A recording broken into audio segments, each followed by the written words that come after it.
Hello everyone, today we are going to solve a sample paper of class 4th EVS, that is of half yearly examination sample paper.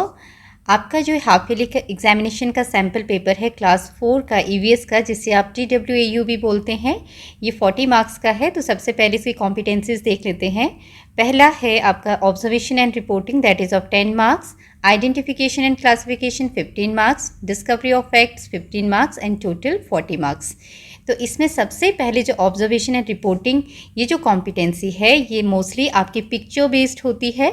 आपको इसमें कुछ pictures दिखाए जाते हैं और उनको ऑब्जर्व करके जो भी क्वेश्चंस आपको पूछे गए हैं उनके आंसर्स आपने बताने होते हैं। तो शुरू करते हैं। सबसे पहला क्वेश्चन है observe the following pictures and answer the question. और इसमें सबसे पहले किसका पिक्चर दिखाया है, देखिए, what is the name of this monkey. तो ये आपने अपनी बुक में पढ़ा होगा। इस मंकी को क्या कहते हैं? इस मंकी का नाम क्या है?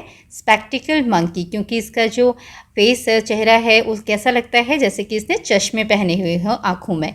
तो इसको हम बोलते हैं स्पेक्टिकल्ड मंकी। ओके, ये आप लिखेंगे। Then the person who makes wooden items is known as, वो आदमी जो वुडन आइटम बनाता है, लकड़ी का सामान बनाता है, उसको हम क्या बोलते हैं? Carpenter. CAR car, PEN pen, TER ter. कई बच्चों को स्पेलिंग्स याद नहीं होती हैं, तो आपने जो वर्ड है उसको ब्रेक करके लर्न करना होता है थोड़ा थोड़ा करके। जैसे यहाँ पर बनेगा car plus PEN pen plus TER ter, तो ऐसे याद रहेगा आपको, कारपेंटर। ओके, तो इस तरीके से आप लर्न कीजिए। Next is name this tribe of Karnataka. Karnataka की इस ट्राइब का नाम बताइए। तो ये आपकी बुक में से है और इस जो ट्राइब है उसका नाम आपने पढ़ा होगा, दिस इज जेनुकुरुबाज। ठीक है, ये जेनुकुरुबाज ट्राइब है। Next is name this animal. ये एनिमल भी आपकी बुक में पिक्चर बना हुआ है, तो क्या है? Indian giant squirrel. You have to write here Indian giant squirrel, SQUIRREL, squirrel. Giant मतलब बहुत बड़ा। Next is name the place where we go to post our letters. अपने लेटर्स को पोस्ट करने के लिए हम कहाँ जाते हैं? तो वो नाम आपने लिखना है, that is post office. Post office, ठीक है। Next is what does this group of food is called. आपने बहुत तरह के ग्रुप्स के नाम पढ़े होंगे जब आपने चैप्टर पढ़ा होगा। तो ये ग्रुप जिसमें कि वेजिटेबल्स एंड फ्रूट्स होते हैं, उनको हम कौन सा ग्रुप बोलते हैं? Protective food. इनको क्या बोला जाता है? Protective food. ओके, एक तो आपका बॉडी बिल्डिंग फूड होता है, दूसरा एनर्जी गिविंग फूड होता है और तीसरा protective food. Next is name the place where we go for our treatment. अपने इलाज के लिए हम कहाँ जाते हैं? Hospital, that is hospital, HOSPITAL, hospital. Next is identify this cooking device and write its name. Okay, इसको देखना है कौन सा कुकिंग डिवाइस है ये। तो ये है सोलर कुकर। सोलर कुकर जो सनलाइट की जो गर्मी होती है उससे चलता है। Next is a place where we wait to catch the bus. एक जगह जहाँ पर हम वेट करते हैं बस का, ताकि हम बस में बैठ कर इधर उधर जा सके। तो ये क्या है? एक बस स्टैंड या बस स्टॉप, जो भी आप लिखना चाहे वो आप लिखेंगे यहाँ पर बस स्टैंड। ओके, या बस स्टॉप भी लिख सकते हैं, both are correct. Next is a place where people deposit their money. एक जगह जहाँ पर जाकर लोग अपने पैसे जमा करते हैं, that is bank, BANK, bank. तो इस तरीके से आपको चैप्टर से रिलेटेड जो पिक्चर्स हैं वो दिखा के उनसे रिलेटेड क्वेश्चंस पूछे जा सकते हैं। तो जो भी पिक्चर्स आपकी बुक में हैं वो आप अच्छी तरीके से उनको देखिएगा और उनके नाम लर्न कीजिएगा। Okay, now come to next, that is identification classification of 15 marks. तो यहाँ पर 1 मार्क्स के 5 क्वेश्चन है। पहला क्वेश्चन है name the festival for planting trees. Tree plantation के समय जो हम फेस्टिवल मनाते हैं उसे क्या बोला जाता है? वन महोत्सव। वन महोत्सव, that is the festival name. Next is name any one way of communication, हम एक दूसरे से कैसे कम्युनिकेट कर सकते हैं, बातचीत कर सकते हैं या अपनी बातें एक दूसरे तक पहुंचा सकते हैं। यहाँ पर आप टेलीफोन, लेटर, मोबाइल, ये इनमें से कुछ भी बता सकते हैं। Then body part of an insect by which it sense its surrounding, बहुत सारे इंसेक्ट्स के पास ये बॉडी पार्ट होता है जिससे वो अपने आसपास के सराउंडिंग को सेंस कर लेता है कि आगे क्या है। तो वो कौन सा बॉडी पार्ट है? एंटीना। ओके, एंटीने होते हैं उसके पास, ANTENNA। यहाँ तक तो एंटीना बोलते हैं, एक होगा तो, लेकिन इंसेक्ट्स के पास दो होते हैं तो उसका प्लूरल लिखेंगे हम antennae. Okay, next is red coloured flowers known as flame of the forest, लाल रंग के फूल जिनको फ्लेम ऑफ द फॉरेस्ट बोला जाता है, उनका दूसरा नाम क्या है? पलाश, PALASH, पलाश। Next is pizza, burger, chips etcetera are known as junk food, इनको क्या बोला जाता है? Junk food. Okay, these are not healthy. तो अगर आपने चैप्टर्स को अच्छी तरीके से रीड किया होगा तो you can give the answer of this questions, आसानी से आप इनके आंसर्स दे पाएंगे। Next you will get the questions of 2 marks. पहला क्वेश्चन है why do we need to eat different kinds of food items, हमें अलग अलग तरह का खाना खाने की ज़रूरत क्यों होती है? तो हमें अलग अलग तरह का खाना खाने की ज़रूरत क्यों होती है? ताकि हमें हर तरह की का जो न्यूट्रिएंट है जो हमारी बॉडी को चाहिए, फैट्स, प्रोटीन्स, विटामिन, मिनरल्स, ये हमें सारे मिल सके और हमारी बॉडी हेल्दी रह सके और हम मजबूत बने रहें। ठीक है, तो यही आप यहाँ पर आंसर में लिखेंगे। So I have written the answer for you here, you can write like this, ऐसे आप लिख सकते हैं We need to eat different kinds of food so that we can get different kinds of nutrients required by our body to stay healthy. Okay, this is kinds, KINDS. यहाँ पर आप ठीक कर लीजिएगा ठीक से। Next is, why do you think it is important to save money? आपको ऐसा क्यों लगता है कि हमें पैसे को बचाना चाहिए, सेव करके रखना चाहिए और फ्यूचर यूज़, है ना, ताकि हम भविष्य में उसे इस्तेमाल कर सकें, जब इमरजेंसी हो कोई तब हम यूज़ कर सकें, या कभी हमें ज़्यादा बड़ा खर्चा कोई आ गया हो उसके लिए भी हम इसको सेव करके रखते हैं। तो यहाँ पर आप इस तरह से आंसर लिख सकते हैं, it is important to save money for future use, भविष्य में इस्तेमाल के लिए। It help us in emergencies, ये हमें इमरजेंसी में मदद करता है, जब अचानक से कोई ज़रूरत आ जाती है तब मदद करता है। एंड बिग एक्सपेंसेस मतलब बड़े बड़े जब खर्चे होते हैं उस समय हमें यहाँ से हम बैंक से अगर हमने पैसा जमा किया हुआ है तो एक साथ निकाल सकते हैं और यूज़ कर सकते हैं। Next is What things should be kept in our first aid box? Should be kept. Okay. आपको अपने जो फर्स्ट एड बॉक्स है उसमें कौन कौन सी चीज़ें रखनी चाहिए तो ये आपको पता होगा। We should keep bandages, antiseptic lotion या antiseptic cream, cotton, scissors, bandaids and few medicines of fever and pain, जैसे छोटी मोटी दवाइयाँ होती हैं बुखार या पेन की, वो रखनी चाहिए। बट ये चेक कर लेना चाहिए कि उसकी एक्सपायरी डेट क्या है। जो दवाइयों की एक्सपायरी डेट ख़त्म हो जाती है उससे हमें चेक करना चाहिए और उसको नहीं रखना चाहिए। ठीक है, तो ये आप यहाँ पर बताएंगे। तो यहाँ पर आप इस तरीके से आंसर लिख सकते हैं, we should keep antiseptic lotion, antiseptic cream, cotton, scissors, bandages, bandaid and few medicines of fever and pain. Next question, question number 5 is of 4 marks. From the list put the things in the correct column. तो यहाँ पर आपको चीज़ों के नाम दिए हैं box के अंदर और आपको कॉलम्स दिए हैं, उनकी हेडिंग है, उसके हिसाब से आपने इन चीज़ों को चूज़ करके इन कॉलम्स में डालना है, लिखना है कि कौन सा कहाँ पर आएगा। चीज़ों के नाम हैं banana, rice, egg, tomato, soybean, butter.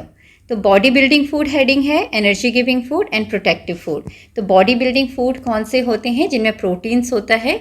तो हम यहाँ से स्टार्ट करते हैं बनाना से। बनाना एक फ्रूट है, तो फ्रूट और वेजिटेबल किस में आते हैं? प्रोटेक्टिव में। तो आप बनाना यहाँ पर लिखेंगे BANANA। Okay, then next rice. Rice energy giving food है तो आप इसको यहाँ पर लिखेंगे। Then egg, egg body building food है, इसको आप इधर लिखेंगे।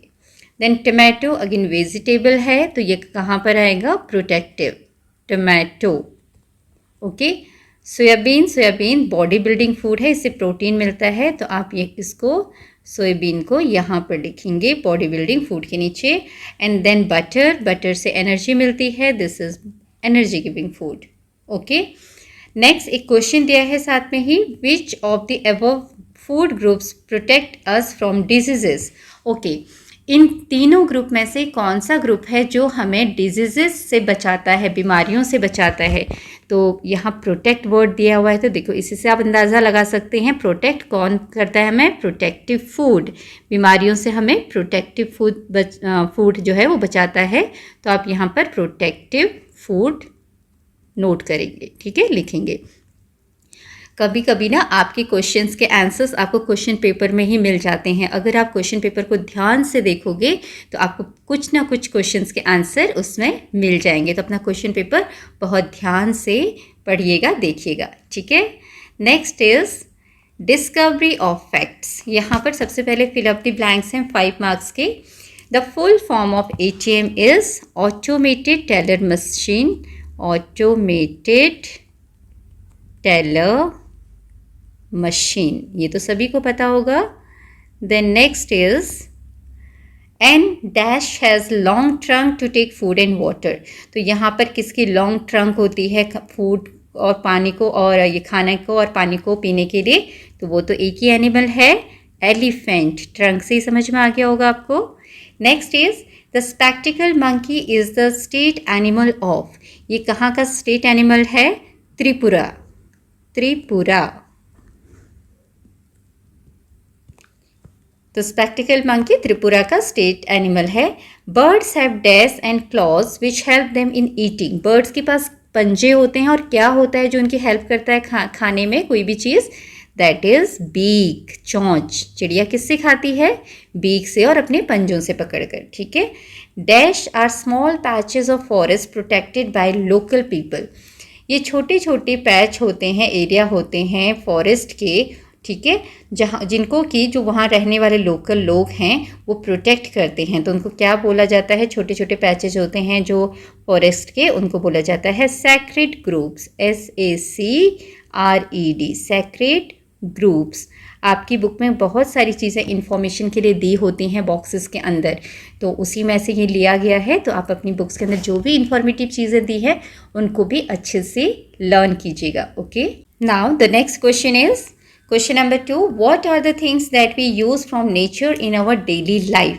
हम अपनी रोज़मर्रा की ज़िंदगी में प्रकृति से कौन सी चीज़ें इस्तेमाल करते हैं, या कौन सी चीज़ें ऐसी हैं जो हमें नेचर से मिलती हैं, जो हम डेली इस्तेमाल करते हैं। तो यहाँ पर आप बताएंगे वी यूज़ फूड, हमें खाना प्रकृति से मिलता है, पानी, हवा, एयर, सनलाइट, फ्लावर्स, फूल मिलते हैं, बहुत सारी चीज़ें जो वुड से बनती हैं, लकड़ी से बनती है, बेड, टेबल, चेयर, है ना। तो ये सब हम प्रकृति से लेते हैं। तो यहाँ पर आप ऐसे उत्तर लिखेंगे, we use food, water, air, sunlight, flowers, wood, etc. from the nature in our daily life. Okay, next question is write any 2 methods of cooking and also write the name and food item which is cooked by that method. Okay, तो खाना बनाने के जो तरीके होते हैं, बहुत अलग अलग तरीके होते हैं, उनके किसी 2 तरीकों के नाम आपने बताने हैं और उन दोनों तरीके जो आप लिखेंगे उसका एक एक एग्जाम्पल बताना है कि उससे कौन सा फूड बनता है। जैसे कि स्टीमिंग है, बेकिंग है, बॉइलिंग है, फ्राइंग है, ठीक है, बहुत सारे तरीके हैं खाना बनाने के। तो कोई भी 2 नाम आपने लिखने हैं और उनसे कौन सी चीज़ बनती है वो आप लिखेंगे। जैसे यहाँ पर आप लिख सकते हैं steaming, STEAM, steam, ING, steaming. अब इससे कौन कौन सी चीज़ बनती है, एक तो आप इडली बना सकते हैं स्टीम करके, ओके, ढोकला बना सकते हैं, देन राइस भी स्टीम होता है, राइस भी बना सकते हैं। तो यहाँ पर एक एक एग्जाम्पल लिखने के लिए बोला है। I have given you 3 so that you can get an idea. Okay, then next आप लिख सकते हैं बेकिंग। बेक किस किस को बेक करके बनाया जाता है, एक तो बिस्किट्स बेक होते हैं, केक बेक होता है, तो ये आप यहाँ पर बता सकते हैं, केक, देन बिस्किट्स। ओके, तो और भी एग्जाम्पल्स होते हैं, आपको जितना पूछा जाए आप वो लिख लीजिएगा। और आप यहाँ फ्राइंग बोलेंगे, तल के क्या क्या बनते हैं, पूड़ी, पकौड़ा, बॉइलिंग एग, पोटैटो। तो ये कोई भी चीज़ जो आपको याद है वो आप यहाँ पर लिखेंगे। Next is match the following. इस साइड है फिश, लेमन लीफ मतलब नींबू का पत्ता, गॉन आर्ट, लाइब्रेरी। यहाँ है natural colours, books, swim, strong smell. तो जो जिसके साथ सही मैच करता है आपने मैच करना है। फिश क्या करती है? Swim. Lemon leaf, strong smell. जब आपने लीफ के बारे में पढ़ा होगा तो बहुत सारी पत्तियां होती हैं जिनकी स्मेल बहुत स्ट्रॉन्ग होती है, उसमें से एक है लेमन लीफ। गॉन्ड आर्ट, ये किससे बनता है ये वाला आर्ट? नेचुरल कलर से। लाइब्रेरी में क्या होती हैं? बुक्स। तो इस तरीके से आप सही जो वर्ड्स हैं उनको आपस में मैच करेंगे। Next is write 4 ways to care for plants and animals in our surroundings. ये आपका 4 मार्क्स का है। तो यहाँ पर आपने लिखना है 4 तरीके जिससे आप प्लांट्स और एनिमल्स को केयर कर सकते हो। आपके सराउंडिंग में आसपास जो भी आपके प्लांट्स और एनिमल्स हैं उनको आप कैसे केयर करोगे उनकी, वो आपने यहाँ पर लिखना है। तो यहाँ पर आपके लिए बहुत सारे पॉइंट्स लिख दिए हैं, आप कोई भी 4 लिख सकते हैं। पहला है रिड्यूस पेपर वेस्ट। एक तो हमें पेपर को फाड़ के वेस्ट नहीं करना है। से नो टू प्लास्टिक, प्लास्टिक का सामान नहीं इस्तेमाल करना है। Plant more and more trees, ज़्यादा से ज़्यादा पौधे लगाने हैं। Keep food and water for birds, जो बर्ड्स पक्षी होते हैं बाहर आपके आंगन में या छत पर बर्ड्स आते हैं उनके लिए थोड़ा खाना और पानी रखना है। Spread awareness about saving plants, पेड़ पौधों को बचाने के लिए आप जागरूकता फैलानी है, लोगों को बताना है, अपने फ्रेंड्स को बताना है। डू नॉट टीज एनिमल्स, जो जानवर हैं उनको छेड़ना नहीं है। And organize a clean up drive, और एक क्लीन अप ड्राइव ऑर्गेनाइज करनी है जहाँ पर आप सब मिलके अपनी सोसाइटी, आपका जो घर है, आसपास जो जगह हैं, पार्क हैं, गार्डन हैं, उनको साफ करना है आपने एक साथ मिलकर। तो इस तरीके से आप अपने जो प्लांट्स हैं और आपके घर के आसपास जो एनिमल्स हैं उनकी देखभाल कर सकते हैं।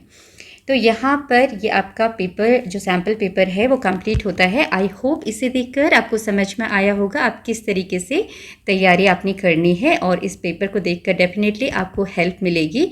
And do your exams very nicely and all the best. Thank you for watching.